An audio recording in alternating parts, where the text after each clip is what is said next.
So hello my friends, Devaun Lennox here, PhotographyPX. In today's video I want to answer whether the Sony ZV-1, which I have right here, is the ultimate vlogging camera at the $800 USD price point. In short, yes. I believe it's another one of the contenders at this particular price point to consider if you're looking for a dedicated camera for vlogging, but a camera that's incredibly portable, lightweight, powerful, and offers excellent video-centric features. In this video, I will give you guys our perspective on how PhotographyPX defines vlogging cameras, and we'll also discuss the most important factors that we believe are important. Additionally, you can also find timestamps in the description box down below to skip to a more relevant section if you'd like. With those out of the way, let's first define a vlog camera and the things that you may want to consider and look into beforehand.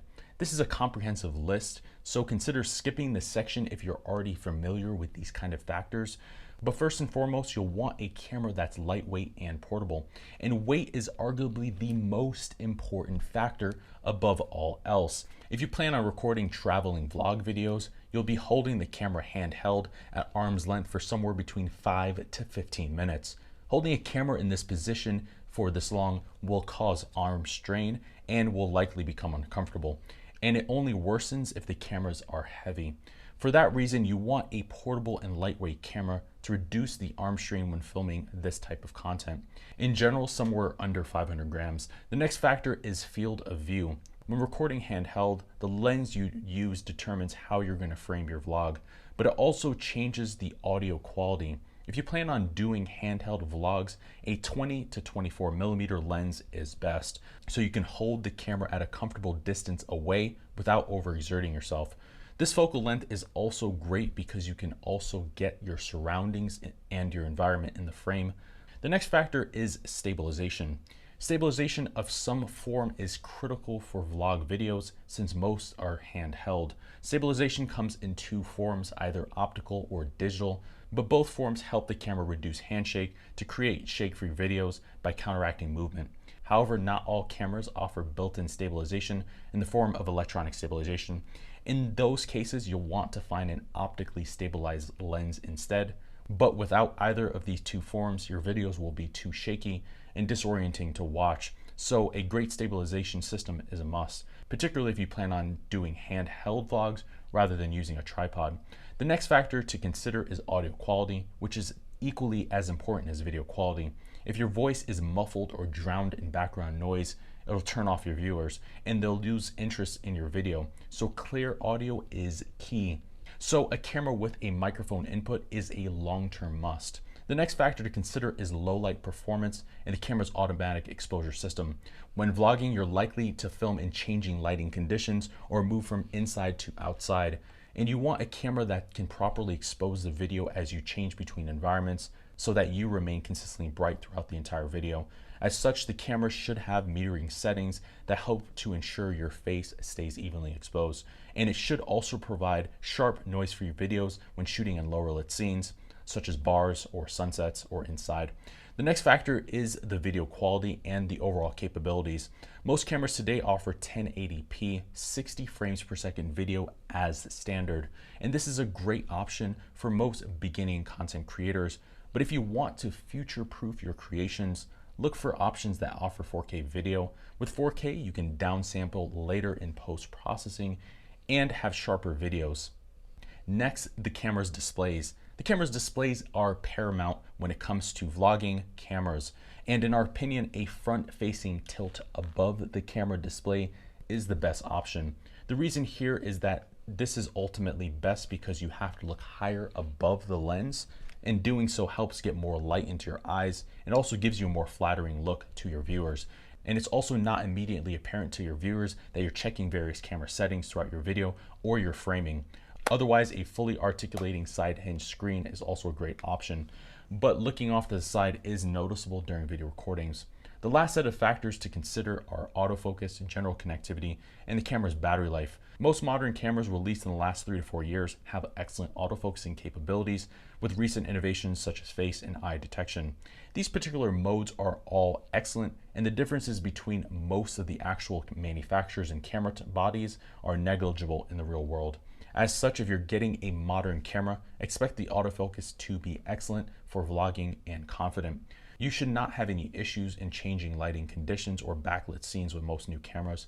Next, battery life and connectivity. Most cameras also have Bluetooth and Wi-Fi connectivity as mostly standard. These features allow you to connect the camera to a smartphone or a tablet so you can directly transfer footage on the go and share it immediately online. Many cameras also give you the option of sharing lower resolution videos, making the process even more seamless.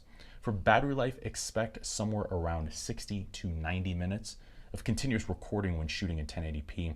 90 minutes is typically a standard for most compact mirrorless cameras and an excellent starting point. However, if you plan on shooting in 4K, expect only 30 minutes for most mirrorless cameras, so it's wise to get a spare battery. You may also want to consider some other general factors that will depend on how you plan on using the camera for vlogging. These will include time-lapse and super slow motion video. Not all cameras offer these particular features, so it could be a deciding point when looking at two options. But with those out of the way, as the ideals, how does the Sony ZV-1 stand up? And how does it perform across all these markers and standards? Well, first and foremost, at 267 grams body alone, this camera is incredibly compact. Even so, Sony's paid attention to the fine details, and the camera does have a very comfortable thumb rest and front grip. You can see these here. It's not the largest front grip, especially compared to other mirrorless cameras, but as a compact point and shoot camera, it's excellent. The camera is also pocketable and it's easy to fit into large pants pockets, jacket pockets, or your back pants pocket. So for vlogging handheld, it will cause little fatigue over a 10 to 15, even a 20 or 30 minute period. Next, the lens. This camera offers a 24 to 70 millimeter f1.8 to 2.8 lens with stabilization. And it also has a built-in 3-stop ND filter, which helps reduce the brightness of scenes so you can shoot wide open outdoors. At 24 millimeters, the lens is easily wide enough to film handheld, and you have plenty of room in the frame to show background elements, and overall framing is easy. The ZV-1 also has electronic stabilization with a few intensities. Putting the camera on the most intense form, also known as active, works incredibly well, but it does crop in quite a bit, so you'll want to use a grip in that case. That being said, it's surprisingly good and reliable. The ZV-1 also offers a microphone input, which is right here, and it's in a good location where it doesn't block the screen, which is on this side. It also has plenty of adjustable settings in terms of levels, filters, and more. Now for low light performance, this camera uses a 1-inch size sensor with face and eye detection, and Sony's also added the face priority multimeter setting to optimize the exposure based on the subject's face. And overall low light performance on this camera is excellent. It's not quite as good as a larger APS-C size camera at this price, such as the Fujifilm X-T200, but even so, you can use the stabilization system to drop down the ISO and compensate for the smaller sensor. But even so, the metering on this camera works incredibly well in changing and tricky lighting conditions. The next area the ZV-1 excels is that it shoots 4K video at 30 frames per second at 100 megabits per second to the highly web-friendly MP4 format. The camera also records a fully uncropped video by oversampling. With that, even shooting 1080p on this camera produces extremely sharp footage, and it's a nice bonus because it provides more detail even if you're shooting strictly in 1080p. The ZV-1 also offers some advanced video-centric features, namely focus peaking, magnification, zebras, log profiles, and super slow motion video to 1000 frames per second in the PAL format. Next, the ZV-1 does have a fully articulating side hinge touchscreen. Granted, the screen only supports touch focus settings such as focus and tracking, but the screen itself is otherwise sharp, bright, and versatile.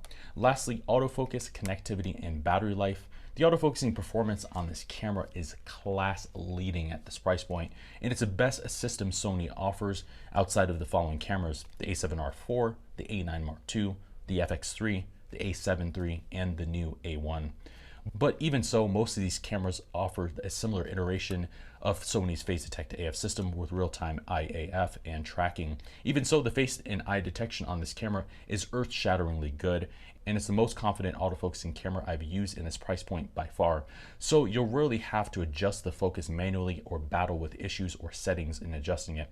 For connectivity, this camera does have Wi-Fi and Bluetooth connectivity, and the Sony Play Memories app works well. It's easy enough to connect to, and you can transfer photos and videos through the app or the camera itself, so you have plenty of versatility on that front. However, the battery life on this camera is below average, so expect somewhere between 30 to 60 minutes of video recording, depending on whether you're shooting in 4K or 1080p. This is a small camera, and the battery, as you can see here, is not very large, and the lacking battery life on this camera does become one of the key limitations compared to rivals.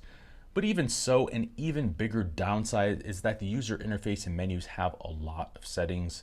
This is something I've continually noted on Sony ZV-1 related videos, but if you're a beginner, it's important to stress that you'll have difficulty navigating this camera.